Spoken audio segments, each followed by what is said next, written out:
लघु वनोपज खरीदी, प्रसंस्करण और विपणन के क्षेत्र में उल्लेखनीय उपलब्धि के लिए छत्तीसगढ़ को मिले 10 राष्ट्रीय पुरस्कार।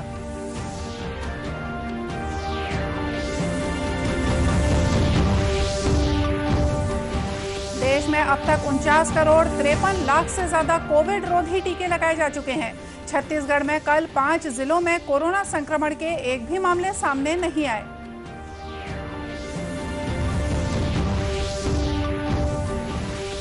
भाजपा के राष्ट्रीय स्वास्थ्य सेवक अभियान के तहत प्रदेश में शुरू हुआ कार्यकर्ताओं का प्रशिक्षण कार्यक्रम। कोरोना की संभावित तीसरी लहर को देखते हुए पार्टी का छत्तीसगढ़ के 20,000 गांव तक पहुंचने का लक्ष्य। और खेल रत्न सम्मान का नाम बदला, अब मेजर ध्यानचंद खेल रत्न अवार्ड के नाम से मिलेगा देश का सर्वोच्च खेल सम्मान।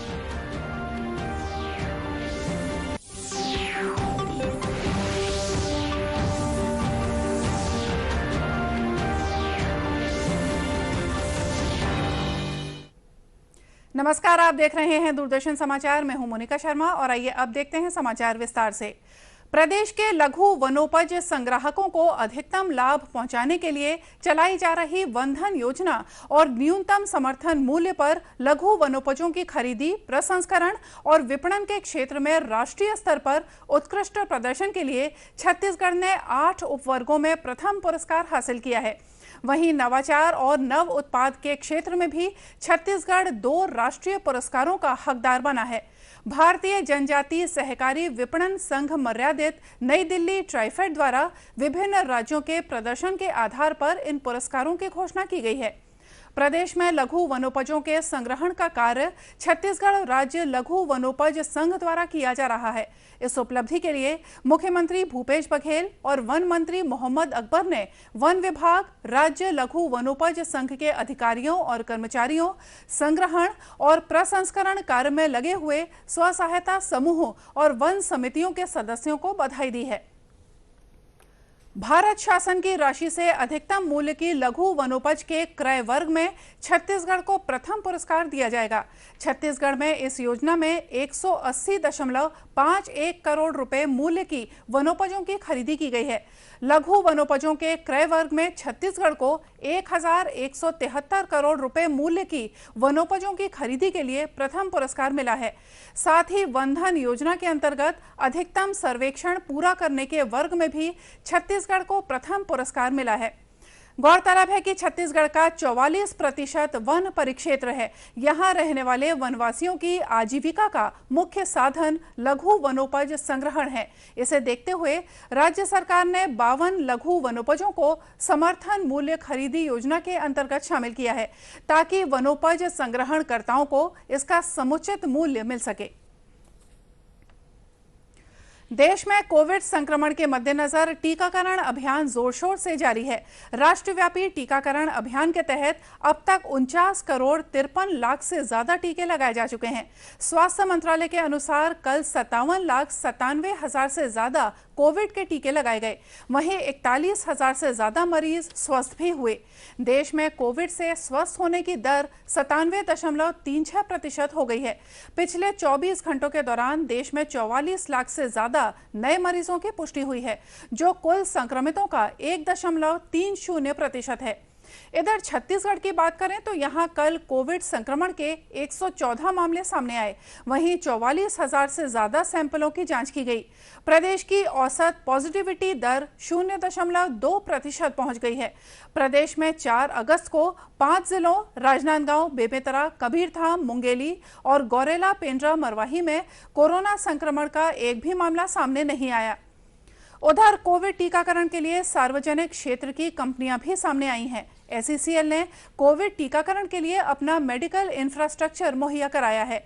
राज्य शासन के सहयोग से कंपनी के छत्तीसगढ़ के कोरबा, रायगढ़, कोरिया, सूरजपुर और मध्य प्रदेश के उमरिया, शहडोल और अनूपपुर आदि जिलों में स्थित कंपनी के स्वास्थ्य केंद्रों में कोविड टीकाकरण कराया जा रहा है। कंपनी ने विभिन्न क्षेत्रों में ऐसे 39 कोविड टीकाकरण केंद्रों की स्थापना की है, जहां टीकाकरण कराया जा रहा है। ये टीकाकरण केंद्र कंपनी के कर्मियों, उनके परिजनों, ठेका कामगार और उनके परिजनों और आमजनों के लिए भी खुले हैं। इन टीकाकरण केंद्रों पर अब तक 1 लाख से ज्यादा लोगों का कोविड टीकाकरण हो चुका है। SCCL की श्रम शक्ति में से लगभग 86% कर्मियों को कोविड टीके का पहला डोज दिया जा चुका है। 45 वर्ष से ज्यादा आयु समूह में लगभग 96% लोगों ने पहला डोज ले लिया है।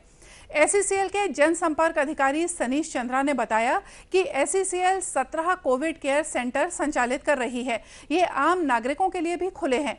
कोरोना की दूसरी लहर के दौरान कोरबा और कोरिया जिले में SCCL के 4 अस्पतालों ने लोगों को बेहतरीन चिकित्सा सुविधा मुहैया कराई थी। कोरोना संक्रमण की संभावित तीसरी लहर को देखते हुए भारतीय जनता पार्टी के राष्ट्रीय नेतृत्व द्वारा देश भर में स्वस्थ स्वयंसेवक तैयार किए जा रहे हैं। पार्टी के इस अभियान के तहत छत्तीसगढ़ में पार्टी के कार्यकर्ताओं को प्रशिक्षित करने का कार्यक्रम शुरू हो गया है।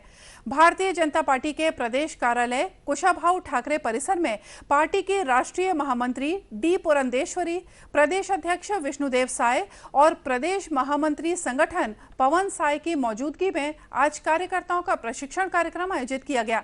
इस कार्यक्रम के माध्यम से पार्टी का छत्तीसगढ़ के 20,000 गांव में पहुंचने का लक्ष्य है।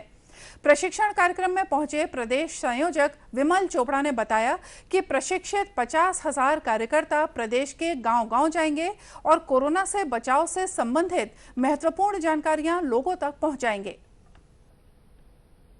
इसमें कोविड की तीसरी लहर की संभावना को देखते हुए भारतीय जनता पार्टी ने कमर कसना प्रारंभ कर दिया है। जब सारी राजनीतिक पार्टियां विरोध में लगी है तब भारतीय जनता पार्टी रचनात्मक काम में लगी है और हर गांव में, हर बूथ में 2 हेल्थ वॉलंटियर्स की नियुक्ति भारतीय जनता पार्टी कर रही है, जिसमें एक महिला, एक पुरुष, जिसका प्रशिक्षण राष्ट्रीय स्तर से लेकर के बूथ स्तर तक प्रारंभ हो गया है।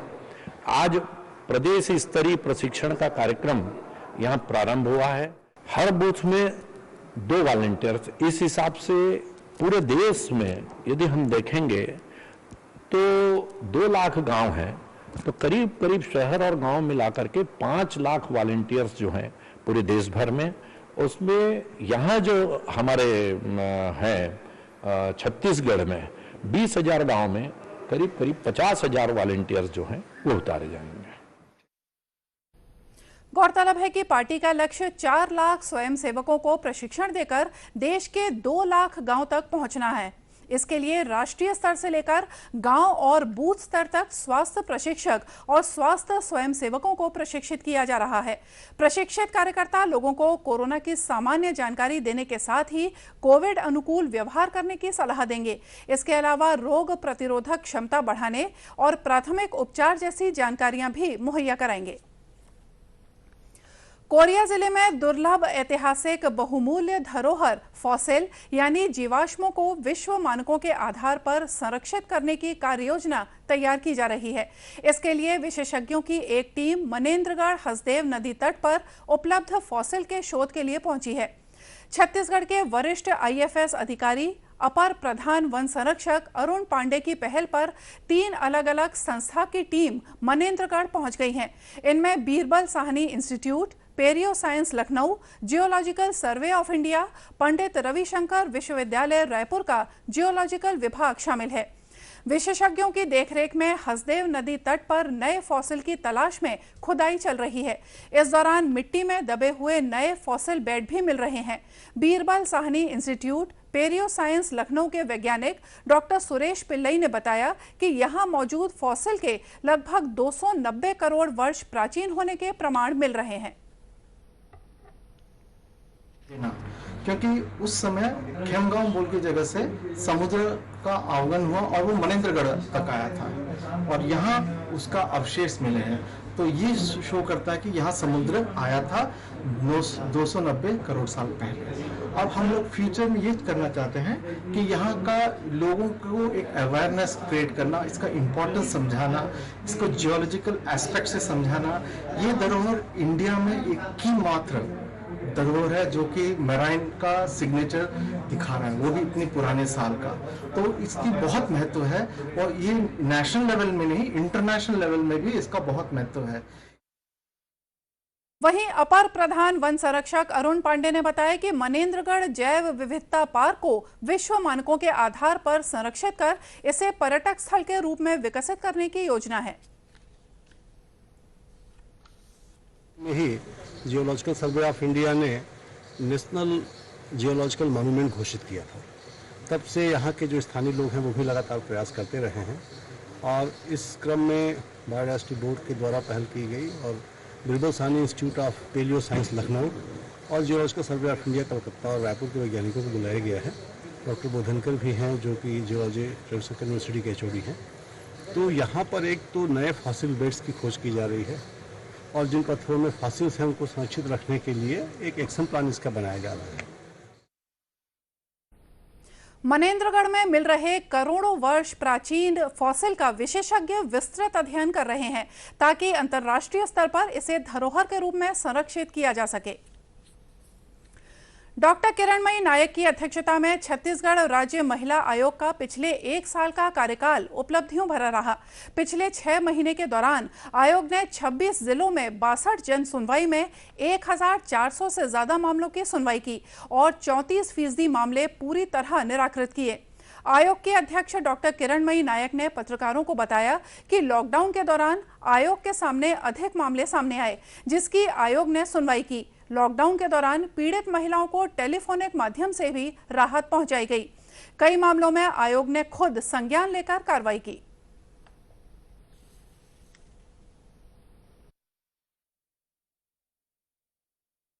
जो हमारे पास मामलों की संख्या में बढ़ोतरी है उसके पीछे एक रीजन है।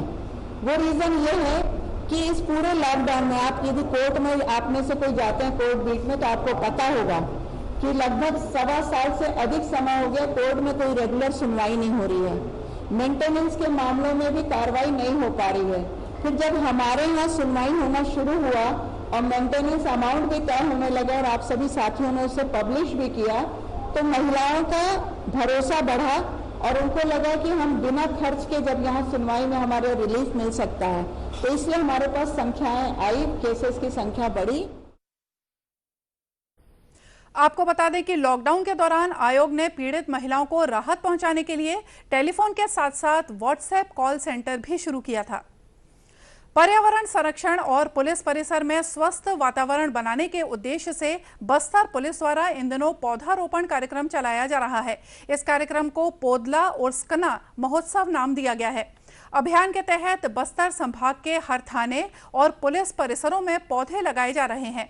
कल जिला मुख्यालय के पुलिस लाइन में पौधारोपण कार्यक्रम आयोजित किया गया जिसमें आईजीपी सुंदरराज और कलेक्टर विनीत नंदनवार ने पौधे लगाए। आईजी बस्तर ने कहा कि अभियान के अंतर्गत अब तक 6000 पौधे लगाए जा चुके हैं।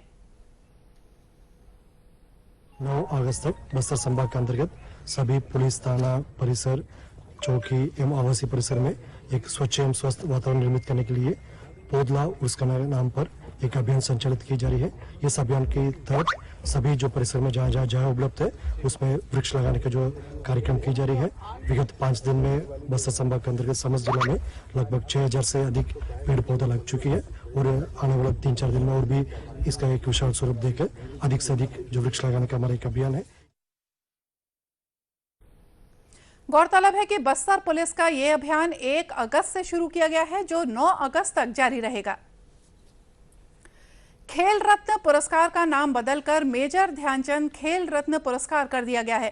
प्रधानमंत्री नरेंद्र मोदी ने कहा कि नाम बदलने के लिए देश भर से नागरिकों के कई अनुरोध मिले थे। इसी को ध्यान में रखते हुए ये फैसला लिया गया है।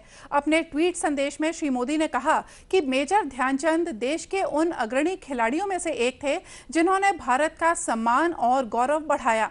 उन्होंने कहा कि यह उचित है कि देश का सर्वोच्च खेल सम्मान मेजर ध्यानचंद के नाम पर रखा जाए।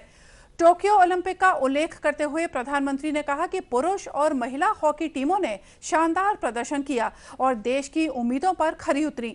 उन्होंने कहा कि देश में हॉकी के प्रति एक नई रुचि जागी है जो आने वाले समय के लिए बहुत ही सकारात्मक संकेत है।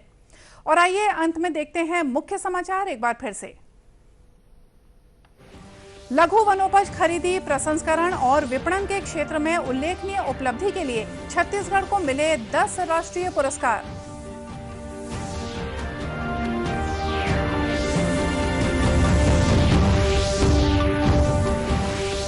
देश में अब तक 49 करोड़ 53 लाख से ज्यादा कोविड रोधी टीके लगाए जा चुके हैं। छत्तीसगढ़ में कल 5 जिलों में कोरोना संक्रमण के एक भी मामले सामने नहीं आए।